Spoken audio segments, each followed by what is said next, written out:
Hi అండి. Welcome to the channel middle class కబుర్లు. ఈరోజు ఒక కొత్త కథ తెలుసుకుందామా? ఒక ఊరిలో రఘునాథుడు అనే వ్యక్తి ఉండేవాడు.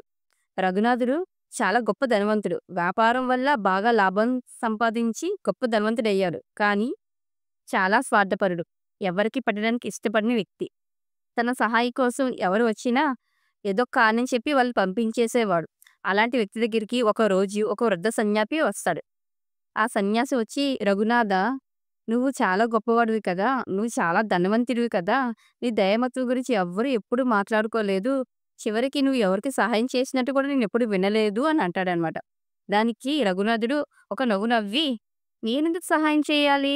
నేను కష్టపడి నా శ్రమతో కష్టపడిన సంపాదన నేనెందుకు ఒకరికి సహాయం చేయాలి" అని అంటాడు. అలా అనగానే వృద్ధ సన్యాసి, "నేనొక కథ చెప్తాను విను" అంటాడు. "ఆ! చెప్పు" అంటాడు. దానికి ఒక ఊరిలో ఒక రాజు ఉంటాడు. ఆ రాజుకి చనిపోయిన తర్వాత మనుషులు ఎలా ఉంటారు అని తెలుసుకోవాలని కోరికగా ఉంటది. అందుకని ఒక జ్ఞానిని పిలిపిస్తాడు. జ్ఞాని అంటాడు, "పదండి రాజుగారు, నేను ఒక 2 గదుల దగ్గర తీసుకెళ్తాను మిమ్మల్ని. ఫస్ట్ గదిలో చూడండి, తర్వాత రెండో గదిలో చూడండి, మీకే తెలుస్తది" అని అంటాడు. సరే అని చెప్పి ఫస్ట్ గదిలో ఎళ్తారు. ఫస్ట్ గదిలోని ఒక విలాసవంతమైన భోజనం ఉంటుంది. అక్కడ మనుషులు ఉంటారు. చాలా ఇదిగా ఉంటారు. మనుషులు ఎలా ఉంటారంటే చేతులు మడవలేని స్థితిలో కఠినమైన కర్రలు కట్టేసి ఉంటారన్నమాట. కానీ ఎదురుగా ఉంటది భోజనం. ఎదురుగా భోజనం ఉన్నా తినలేని పరిస్థితి. ఆకలితో అలమటిస్తూ ఉంటారు ఎదురుగా ఉన్నా సరే. అలానే రెండో గదిలోకి వెళ్లి చూస్తారు. రెండో గదిలో కూడా విలాసవంతమైన భోజనం ఉంటుంది. కాకపోతే అక్కడ వాళ్ళు భోజనం ఒకరికొకరు పంచుకుంటూ ఆనందంగా తింటారు. అక్కడ మనుషులు ఒకేలా ఉంటారు. ఇక్కడ మనుషులు ఒకేలా ఉంటారు. కాపోతే రెండో గదిలో మనుషులు మాత్రం చాలా ఆనందంగా ఉంటారు. ఎందుకంటే దానికి జ్ఞాని అడుగుతాడనమాట జ్ఞానిని రాజుగారు. ఎందుకు అక్కడ వీళ్ళు సంతోషంగా ఉన్నారు, వీళ్ళెందుకు బాధపడుతున్నారు అని. అప్పుడు జ్ఞాని అంటాడు, మొదటి గదిలో ఉన్న వాళ్ళకి తన సంపదను తానే తినేయాలని దాహంతో ఉంటారు. అందువల్ల వాళ్ళు తినలేని పరిస్థితిలో ఉన్నారు ప్రెజెంట్. ఎదురుగా ఉన్నా ఇప్పుడు తినలేని పరిస్థితిలో ఉన్నారు. రెండో గదిలో ఉన్నవాళ్ళు ఎదుటి వాళ్ళకి పెట్టి ఆనందపడి వాళ్ళు తింటున్నారు. అందువల్ల చాలా తృప్తిగా, సంతోషంగా వాళ్ళు ఉన్నారు అని చెప్తాడనమాట.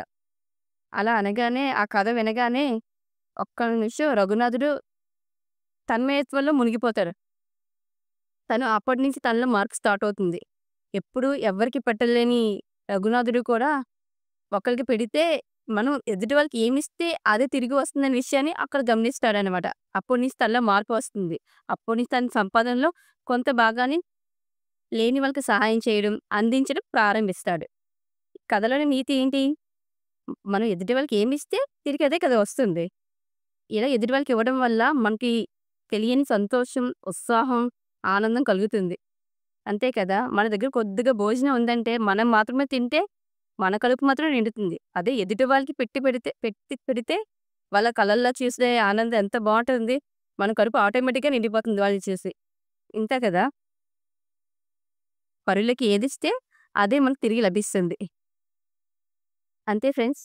కథ నచ్చితే తప్పకుండా లైక్ చేయండి, షేర్ చేయండి. ఈ కథ వల్ల నీతి మీకే అర్థమైందో నాకు కామెంట్ సెక్షన్‌లో చెప్పడం మర్చిపోకండి. Thank you. Thank you for watching. By.